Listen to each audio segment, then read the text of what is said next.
Bonjour communauté de coups critiques, ici Kim et aujourd'hui on s'attaque à une des classes les plus polyvalentes et emblématiques de Donjons Dragons, le druide. Donc que vous rêviez de canaliser les forces primales de la nature, de vous transformer en un puissant prédateur ou de soigner vos alliés avec des sorts inspirés par la vie elle-même, le druide est une classe qui brille par sa connexion unique avec le monde du naturel. Donc, dans cette vidéo, on va explorer ensemble les nouveautés de la version 2024 pour cette classe iconique. On va parler des cercles druidiques, des transformations animales et de la manière dont les mécaniques actualisées offrent encore plus de flexibilité pour incarner la sagesse et la puissance des anciens esprits de la Terre. Alors préparez vos sorts, ajustez vos robes de feuilles et rejoignez-moi pour plonger dans l'essence de la classe qui fait vibrer la nature au cœur de vos aventures. Les druides appartiennent à des ordres anciens qui font appel aux forces de la nature. Exploitant la magie des animaux, des plantes et des 4 éléments, les druides soignent, se transforment en animaux et exercent la destruction élémentaire. Vénérant la nature par-dessus tout, les druides individuels tirent leur magie de la nature, d'une divinité de la nature ou des deux, et ils s'unissent généralement avec d'autres druides pour accomplir des rites qui marquent le passage des saisons et d'autres cycles naturels. Donc les druides se préoccupent de l'équilibre écologique délicat qui soutient la vie végétale et animale et de la nécessité pour les gens de vivre en harmonie avec la nature. Donc, les druides gardent souvent des sites sacrés ou surveillent des régions de nature intactes, mais lorsqu'un danger important survient, les druides jouent un rôle plus actif en tant qu'aventuriers qui combattent la menace.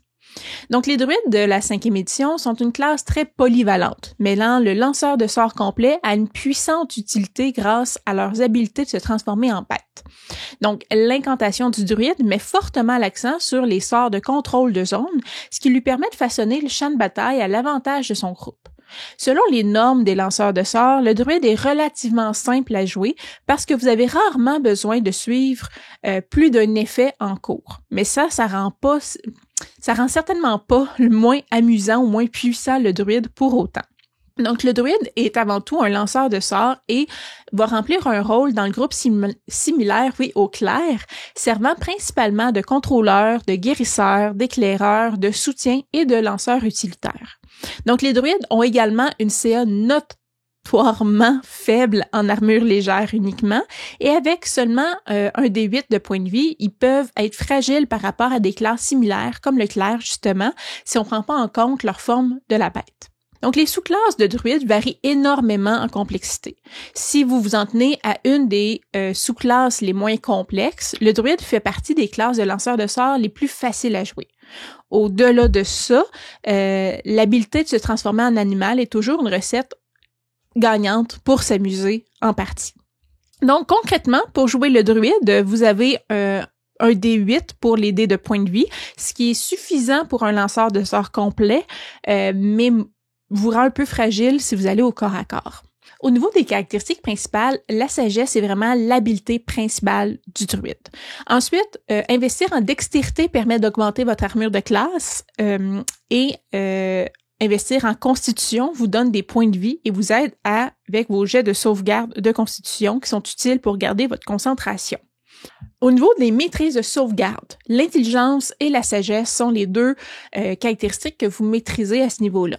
Donc, c'est 2 sauvegardes mentales. L'intelligence est une statistique peu favorisée pour les druides, donc même avec une bonne maîtrise, ça sera pas une super bonne sauvegarde, ce qui est un peu perdu comme maîtrise de sauvegarde, surtout que l'intelligence est rarement celle qu'on utilise le plus. Au niveau des maîtrises de compétences, vous avez les armes simples, les armures légères, les boucliers. Vous ne pourrez pas égaler la CA du clerc et utiliser des armes de manière significative n'est pas une option pour la grande majorité des druides. Donc, l'ordre primordial ajoute une armure moyenne et des armes martiales, mais la maîtrise des armes martiales ne vous rend pas soudainement adapté pour utiliser ces armes-là. Entre autres, avec votre CA qui est plutôt faible. Donc, comme équipement de départ, vous allez avoir une armure de cuir, un bouclier, une faucille, un focus druidique, qui peut être un quarterstaff, un pack d'explorateur, un kit d'herbalisme et 9 pièces d'or, ou vous avez simplement 50 pièces d'or pour débuter. Au niveau des habiletés de classe, au niveau 1, vous pouvez lancer des sorts. Donc, c'est le spellcasting. Donc, vous avez appris à lancer des sorts en étudiant les forces mystiques de la nature. La liste des sorts du druide comprend de nombreuses options vraiment fantastiques qui sont pas disponibles, ou en fait qui ne sont disponibles que pour le druide. Il y a une poignée d'options qui sont disponibles que pour des druides et les rôdeurs. Donc, vous avez quand même un accès quasi exclusif à plusieurs options.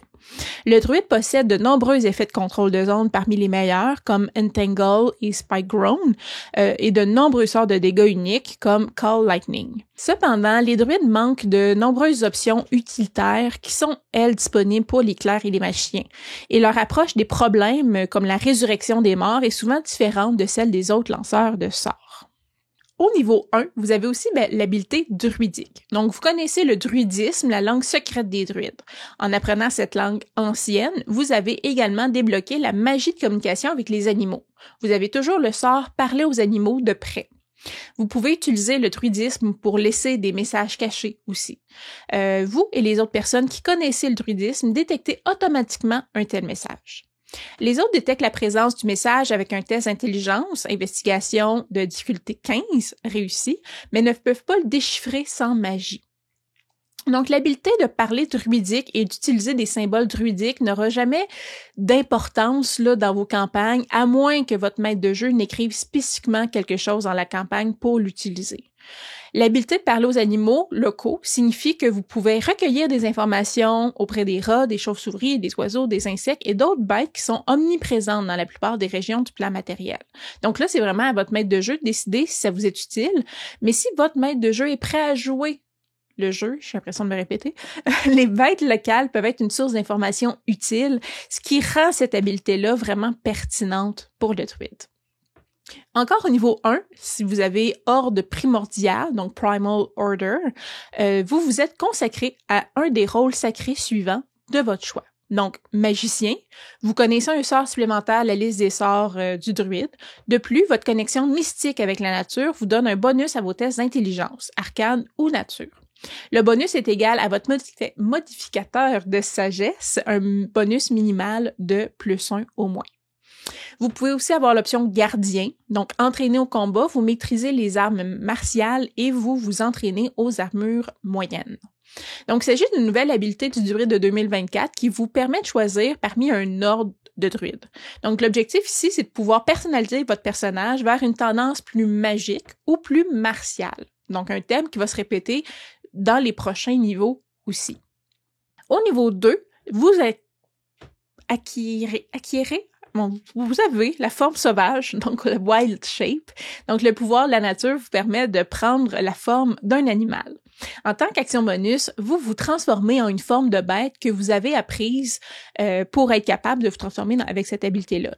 Donc, vous restez sous cette forme pendant un nombre d'heures égal à la moitié de votre niveau de druide ou jusqu'à ce que vous utilisiez à nouveau forme sauvage, que vous soyez dans l'état incapacitated ou que vous mouriez. Donc, vous pouvez également quitter la forme plus tôt que prévu en tant qu'action bonus. Donc, vous pouvez utiliser forme sauvage 2 fois. Vous récupérez une utilisation dépensée lorsque vous terminez un repos court ou vous récupérez toutes les utilisations dépensées lorsque vous terminez un repos long. Donc, ce nombre augmente au fil de votre progression en niveau, probablement au fil des campagnes. Vous connaissez 4 formes de bêtes pour cette habileté-là, choisies parmi des blocs de statistiques de bêtes qui ont un indice de défi maximum de 1 sur 4, un quart, et qui n'ont pas de vitesse de vol. À chaque fois que vous terminez un repos long, vous pouvez remplacer l'une de vos formes connues par une autre forme éligible. Lorsque vous atteignez certains niveaux de druide, votre nombre de formes connues et le niveau de défi maximum pour ces formes-là va augmenter. De plus, à partir du niveau 8, vous pouvez adopter une forme qui a une vitesse de vol. Donc, la forme de la bête, le wild shape, c'est une option utilitaire là, qui est fantastique pour le druide, mais c'est une option de combat vraiment utile, principalement pour le cercle de la lune. D'autres habiletés comme compagnon sauvage et certaines habiletés de sous-classe peuvent utiliser forme sauvage comme une réserve de ressources. Et ces utilisations-là sont souvent plus efficaces que forme sauvage pour de nombreux druides. Donc, faites attention à vos utilisations. Tout comme un sort préparé, chaque forme connue est un outil dans votre boîte à outils et vous avez besoin d'un ensemble diversifié d'outils pour résoudre plusieurs problèmes différents. Donc, à bas niveau, même les druides non lunaires peuvent trouver des options comme le loup utile au combat, mais elles cessent d'être utiles lorsque les ennemis dépassent le niveau du loup, justement, au combat. Ces options-là, comme les autres options, comme le rat, sont utiles pour la furtivité dans une variété d'environnements, et les options comme la pieuvre ou la chauve-souris peuvent vous permettre d'explorer une variété d'environnements différents. Le nouveau druide de 2024, ou du moins cette habileté-là du druide 2024, est une refonte radicale par rapport à 2014.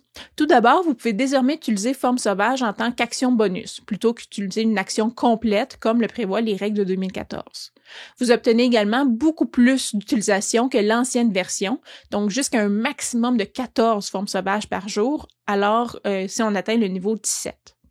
De plus, vous pouvez désormais réapprovisionner l'habileté plus souvent en récupérant une utilisation pendant un repos court et avec diverses nouvelles utilités, on pourrait dire, là, que vous obtenez à mesure que vous gagnez des niveaux. Toutefois, vous n'assumez plus les points de vie de votre forme de bête, mais vous conservez à la place vos points de vie de druide tout en recevant des points de vie temporaires. Un autre changement majeur, c'est que les druides de 2024 ont désormais une liste limitée de formes connues parmi lesquelles choisir pour leur forme sauvage. Un peu comme les sorts d'un magicien qui a des sorts dans son livre de sorts parmi lesquels il doit choisir.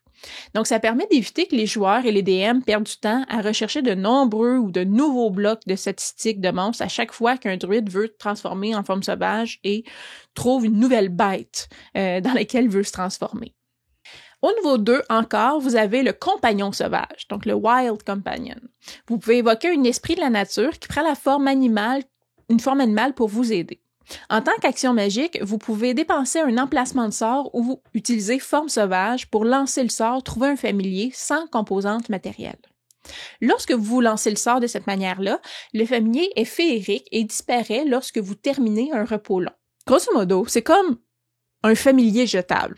Normalement, trouver un familier coûte 10 pièces d'or à lancer, ce qui vous dissuade de jeter votre familier le mettre en péril absolument pour rien ou vous en débarrasser. Sans ce coût-là, et avec une réserve de ressources renouvelables peu coûteuse comme forme sauvage, vous pouvez l'utiliser pour invoquer des familiers et les utiliser sans vous soucier de leur sécurité. Bon, là, ça a l'air un peu psychopathe si de même, mais c'est ça pareil. Donc, vous pouvez les envoyer en reconnaissance dans n'importe quel environnement, même vaguement dangereux. Au niveau 3, c'est le choix de la sous-classe. Donc, on a en premier lieu le cercle de la Terre. Donc, célébrer la connexion avec le monde naturel, le cercle de la Terre comprend des mystiques et des sages qui préservent les connaissances et les rites anciens. Donc, ces druides se réunissent dans les cercles sacrés d'arbres ou de pierres dressés pour murmurer des secrets primordiaux en druidisme. Donc, les membres les plus sages du cercle président en tant que grands prêtres de leur communauté. Le cercle de la Terre met l'accent sur des sorts de druides lui permettant de passer facilement du rôle de blaster, de contrôleur, au rôle de guérisseur. Donc, l'aide de la Terre et de la récupération naturelle aide à étirer vos ressources limitées en matière de sorts au cours de longues journées. Ce qui rend les druides du cercle de la Terre simples, flexibles et efficaces. Dans les règles de 2014, votre magie était liée de manière permanente à un type de terrain tout au long de votre carrière d'aventurier. Dans les règles de 2024, vous pouvez désormais changer le type de terrain après chaque repos long. Donc, les types de terrain ont également été changés dans la nouvelle version. Au niveau du cercle de la Lune, la deuxième option, c'est vraiment un druide qui va adopter des formes animales pour protéger la nature.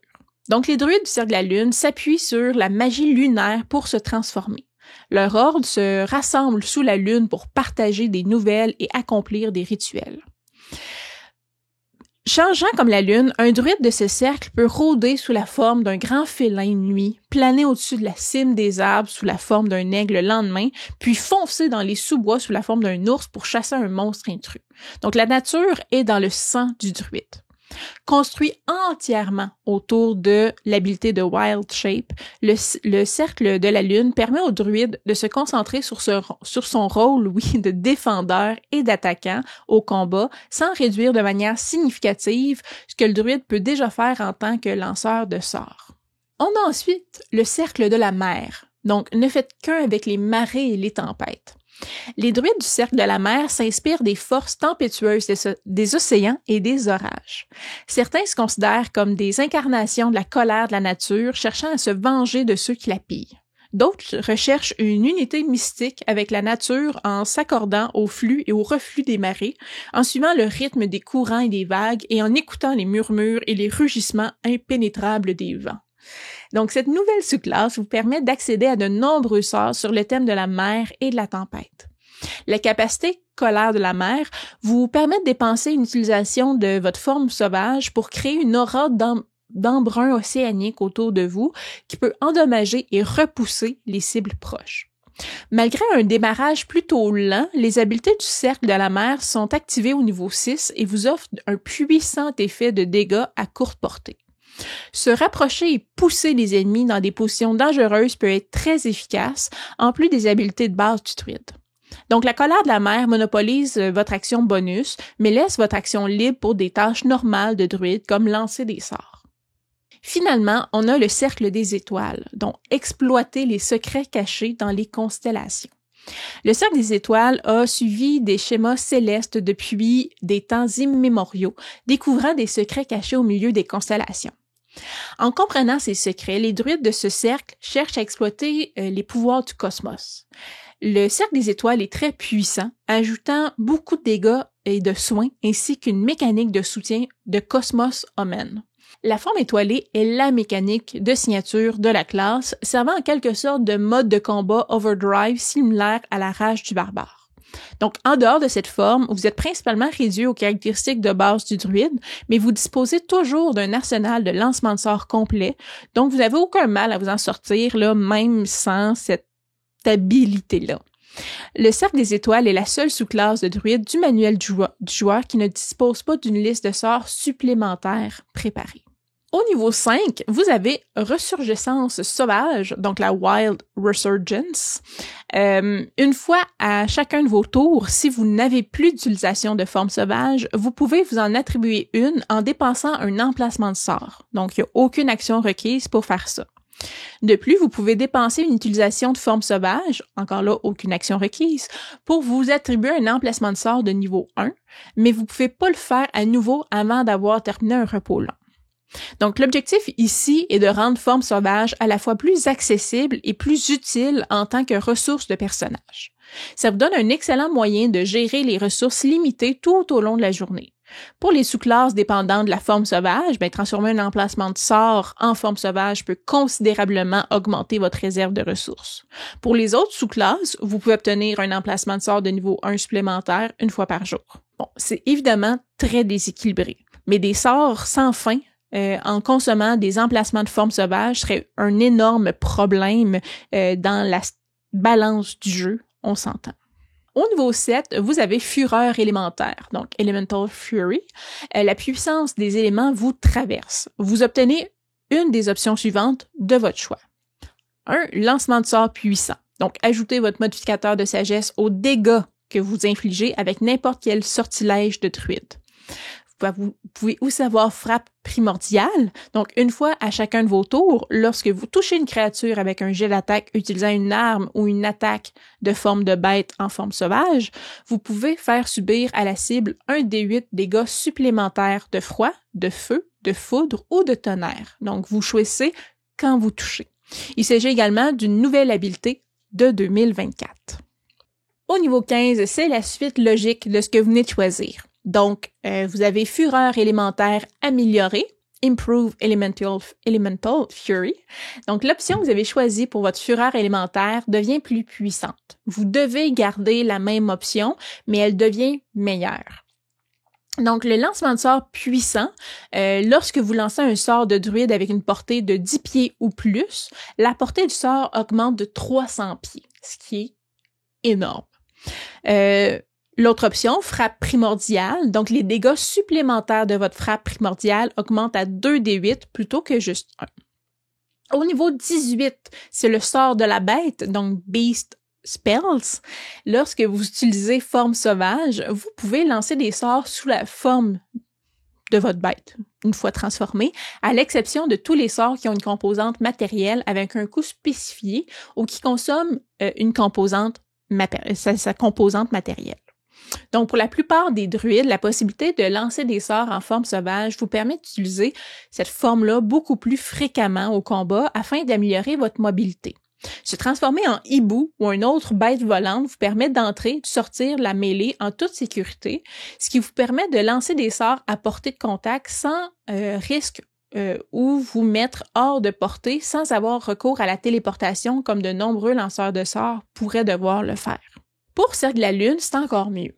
Vous pouvez déjà lancer des sorts de votre sous-classe en forme sauvage, mais ça ouvre toute la liste de sorts disponibles pour vous. Donc, ça représente un changement massif dans vos tactiques, alors assurez-vous de réexaminer vos sorts préparés dès que vous obtenez cette habileté-là au niveau 18.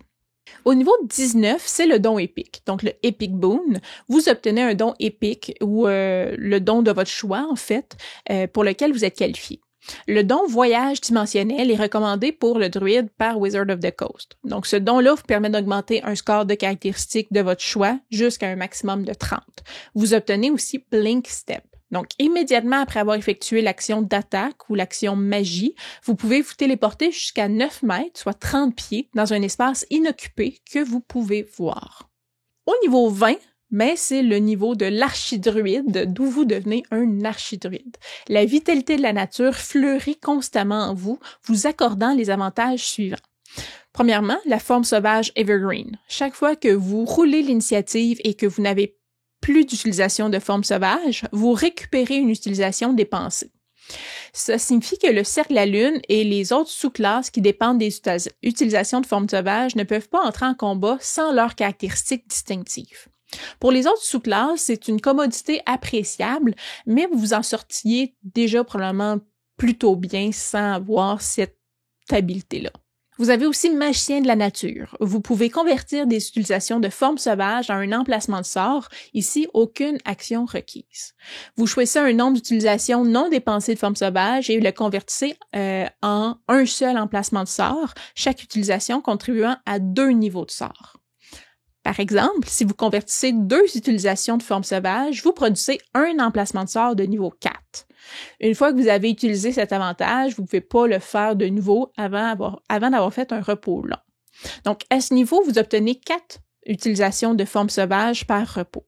Si vous les convertissez toutes, vous pouvez restaurer un emplacement de sort de niveau 8 une fois par jour. Donc, forme sauvage persistante vous garantit une utilisation à chaque fois que vous lancez l'initiative.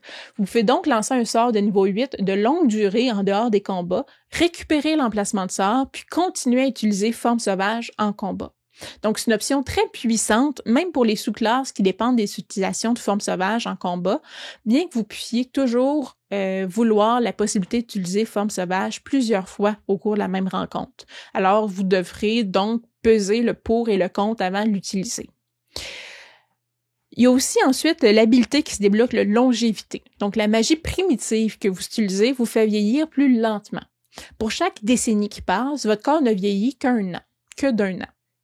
Donc, ça n'a presque jamais d'impact, on s'entend, sur le jeu, mais c'est quand même très cool sur le plan thématique que votre aventurier ne vieillit pratiquement pas. Il peut voir des générations passer devant lui. Donc, les récentes mises à jour du druide dans l'édition 2024 de Donjons Dragons ont suscité des réactions pour le moins variées au sein de la communauté des joueurs. La classe du druide a bénéficié d'une refonte complète, introduisant des améliorations significatives qui la rendent plus intéressante et plus polyvalente. De plus, les nouvelles règles visent à simplifier les habiletés du druide tout en conservant sa polyvalence, facilitant ainsi sa prise en main par les joueurs. Le choix de thématique entre un personnage plus martial ou magique et la nouvelle version de Forme Sauvage permettent vraiment beaucoup plus de personnalisation et de polyvalence. Ils rendent également le druide beaucoup plus intéressant, tant au combat qu'à l'exploration et aux rencontres sociales. Toutefois, plusieurs personnes critiquent les changements qui ont été faits sur la mécanique de points de vie lorsqu'on prend une forme sauvage. Donc, les héros sont beaucoup moins appelons-les des sacs à points, et leur point de vie va descendre quand même beaucoup plus vite qu'auparavant. Donc voilà, communauté de coups critiques, nous venons de parcourir ensemble tout ce qui fait la richesse, la puissance du druide dans l'édition 2024 de Donjons Dragons. Entre la connexion avec les forces primales, les nouvelles options de cercle druidique et les ajustements des transformations animales, cette classe continue de captiver puis d'inspirer les joueurs, qu'ils soient des vétérans ou des débutants. Donc, si vous êtes prêt à incarner un gardien de la nature ou à devenir la voix des anciens esprits, le druide est définitivement une classe à explorer. Alors, je serais curieux de savoir en commentaire quel cercle druidique vous inspire le plus, quelle transformation sauvage est votre favorite. Est-ce que la nouvelle mécanique des 4 formes sauvages accessibles au début, un peu comme je disais le grimoire du magicien, vous dérange ou vous arrange? Donc, avant de partir, pensez à mettre un petit like sur la vidéo, abonnez-vous si c'est pas déjà fait, et venez vous voir sur Patreon si vous avez le goût de voir nos vidéos en avance. Sur ce, je vous dis merci beaucoup d'avoir été là avec moi et on se dit à la prochaine. Bye!